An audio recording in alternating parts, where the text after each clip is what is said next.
आप लोगों ने कभी ये चीज़ नोट की है कि अगर आपने कभी प्रेजेंटेशन दी हो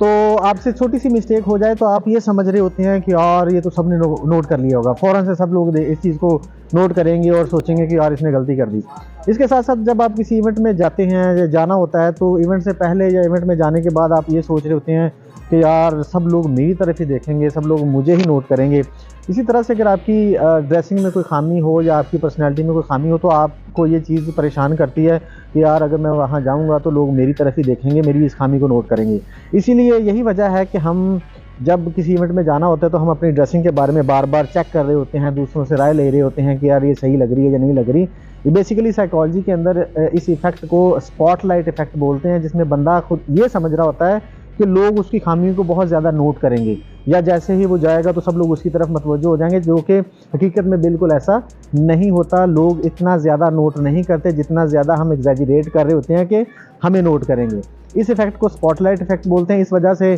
सेल्फ एस्टीम लो होती है, कॉन्फिडेंस लो होता है, बंदे में कॉन्फिडेंस पैदा नहीं होता, एंग्जाइटी होना शुरू हो जाती है। तो हमें चाहिए कि थोड़ा सा कॉन्फिडेंस अपने आप में पैदा करें कि लोग इतना ज़्यादा नहीं सोचते जितना ज़्यादा हम सोच रहे होते हैं।